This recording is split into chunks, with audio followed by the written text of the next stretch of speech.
It's Saturday and I'm making a video because we've got iMac news. This can't wait. I'm iCav Dave and I simplify Apple so that everything just works for you, and if you want the latest Apple news, leaks and rumours every weekday at 12 UTC, like this video, subscribe to my channel and ring my bell. So we've got two stories. First of all is that the 21.5-inch iMac that was still lingering on Apple's website has disappeared, and the second is some juicy bites from Dylan DKT on Twitter. So we're going to start with the 21.5-inch iMac. This is kind of the only remnant of the 21.5-inch size that was still hanging out on Apple's website. This was the 1080p version, not the 4K version. This was the super duper cheap $999 desktop with a 1080p display, a dual core chip from Intel. I believe it was an i5 and it was from 2017. Hadn't had any updates since then. Started with 8 gigs of memory. I think it might have even still got the spinny hard drive. As crazy as that sounds, it could have been the only non-SSD one, but that might have been updated. Don't quote me on that part. Regardless though, it's gone now, so doesn't really matter. But I actually thought that Apple was keeping that one in the range as a placeholder for a more powerful 24-inch iMac with the Pro chips that we've just seen in the MacBook Pros, the M1 Pro and the M1 Max. It looks distinctly like that's probably not what was happening. Maybe they just had it left over, maybe it was there for the education market, maybe a school has just bought hundreds of these things and cleared Apple out and they're like, yeah, we don't need any more of those. We will find out on that front.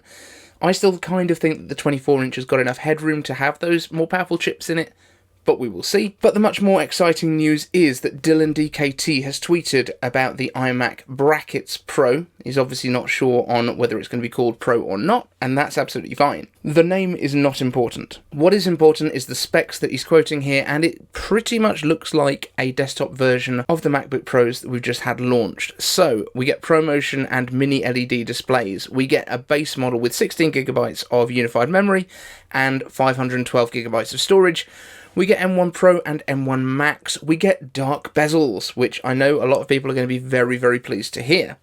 We get HDMI, SD card reader, and USB-C. This will be the first iMac to ever have HDMI ports. The design is similar to the 24-inch iMac and the Pro Display XDR, it says. So, is it going to be a little bit chunkier? We don't know. It's definitely going to have the chin. That much I have no real doubt of.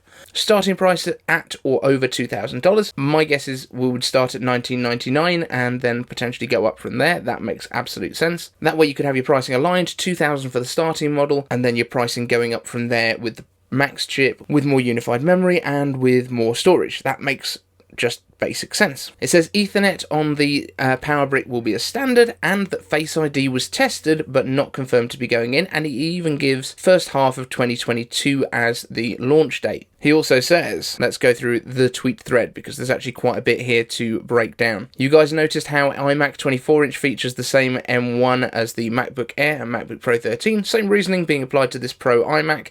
Same M1 Pro and M1 Max. There may be an additional configuration, but at this time I can't say for certain. That would potentially be that dual M1 Max SoC that we've been talking about. That could be the Pro model, and then this could just be the basic larger iMac that we've been talking about now. We will see on that point. So M1 Max Duo potentially. He mentions it's the first time they've ever had HDMI on an iMac, and it's purely for the convenience factor of being able to connect it to other displays more easily. The current internal naming candidate for the device is iMac Pro. As a disclaimer though, the marketing team can change gears very quickly. Why would it be called this? To better distinguish it from the device, the iMac 24-inch. This is a Pro device with the Pro chip. I would be comfortable with it if Apple is putting Pro on anything that has a Pro or a Max chip in it, and not Pro on the M1, M2 range, which would mean they would need to get rid of that M1 MacBook Pro going forward, the M nothing series. If that's the way they want to roll, that I can go with. He also then says this device is replacing the Intel 27-inch iMac, in case anyone was wondering, and that the iMac Brackets Pro will likely have a 27-inch display as originally reported by DSCC Ross. That's Ross Displayman, as we all know. Still 27 inches. A little bit of a disappointment for some people, I'm sure. maybe there would be a larger version. Maybe we're going to get 3 iMac sizes. They've done it in the past. The iMac G4, for example, I believe had 15-inch, a 17-inch, and a 20-inch, maybe? But then since then, they pretty much went to having 2 sizes, a Biggie and a Littlie. So we will see on that front. But very interesting stuff. Let me know down in the comments your thoughts on this.